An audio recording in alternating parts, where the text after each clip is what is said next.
Of করে রাখে। সারা রাত ওভাবেই কাটিয়ে দেয়। সকালবেলা সবাই ঠিক রয়েছে, শুধু চারু বাদে। চারু ফ্রেশ হয়ে ছাদে গিয়ে ব্যালকনিতে দাঁড়ায়।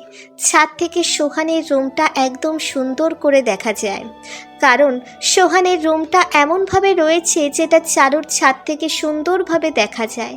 সে মুখে হাজারো খারাপ ভাব নিয়ে অনিচ্ছা সত্ত্বেও সোহানের রুমে ভালোভাবে তাকায়।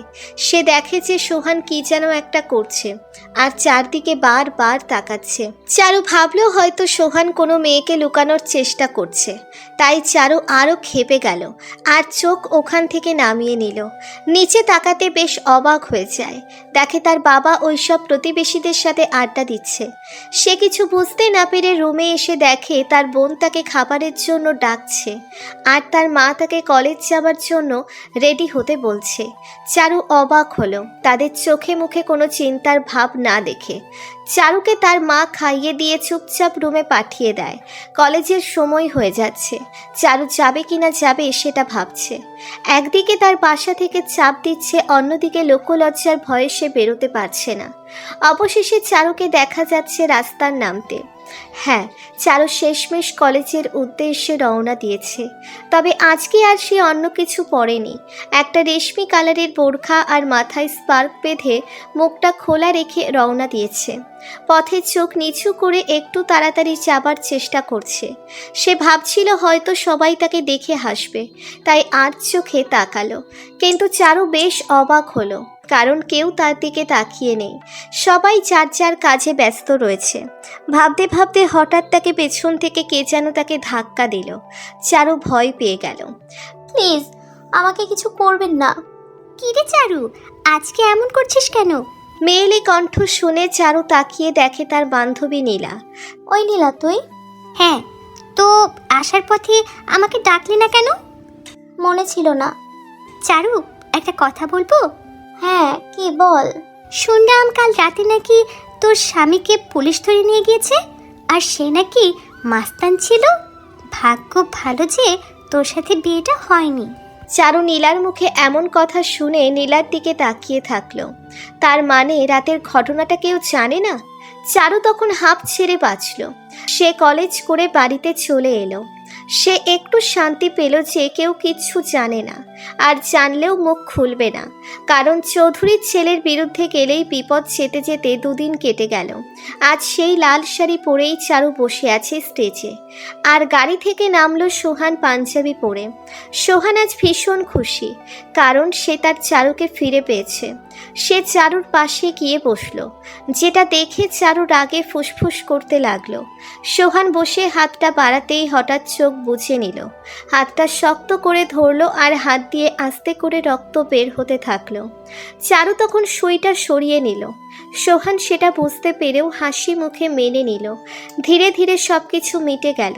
চারুকে নিয়ে সোহান রওনা দিল। যাবার পথে চারুর সাথে সোহান কথা বলতেই ঠাস ঠাস সোহান মুখ নিচু করে নিল।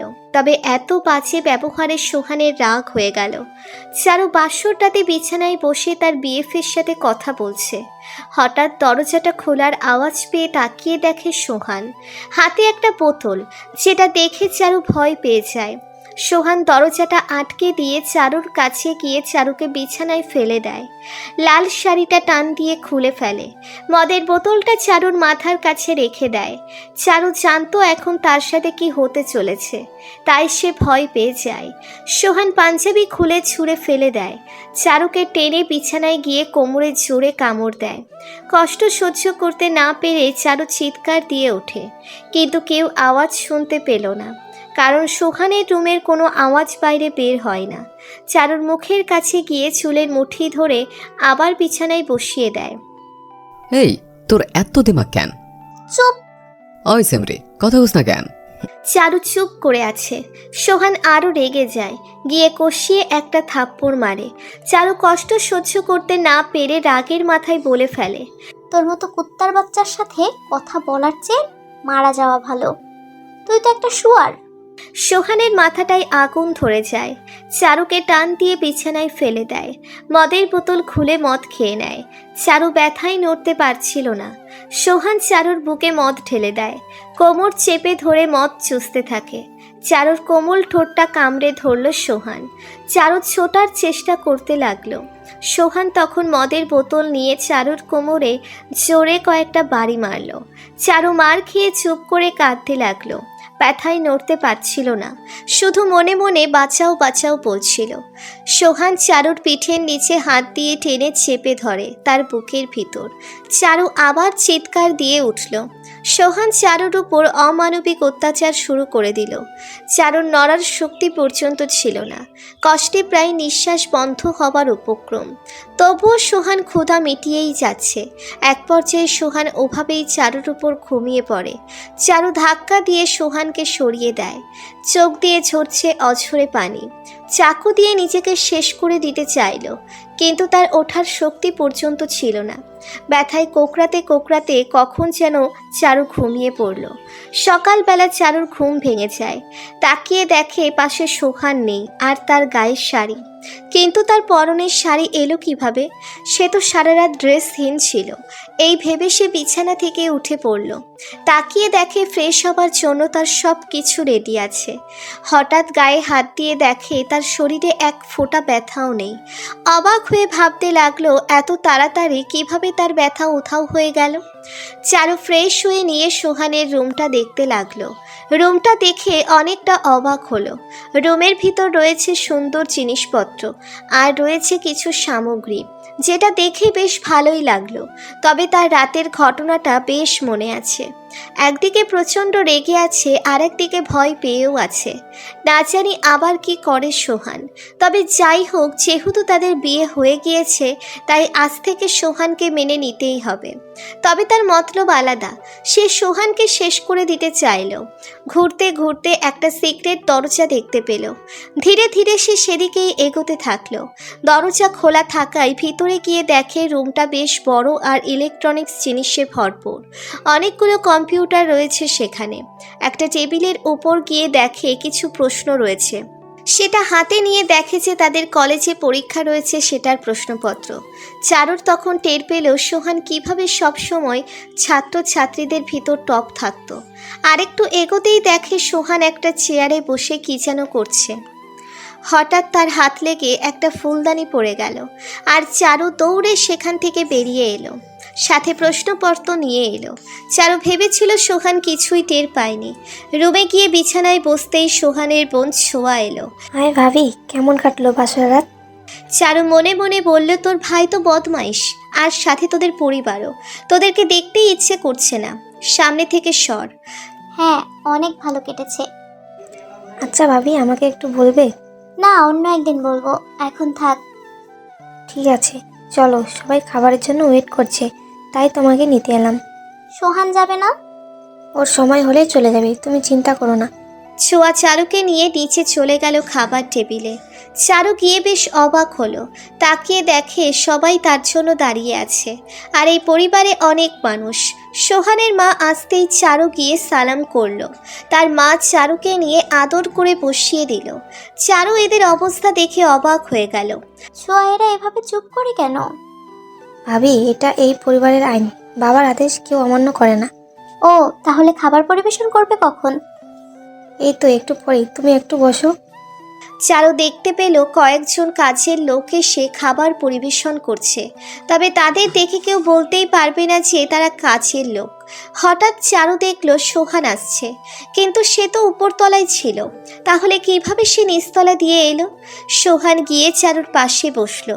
চারু কিছুটা ভয় পেয়ে গিয়ে চারু নড়ে চড়ে উঠতেই সোহান তার কানের কাছে গিয়ে বলল, এভাবে রুমে ঢুকে প্রশ্ন চুরি করাটা একদম অন্যায় কাজ।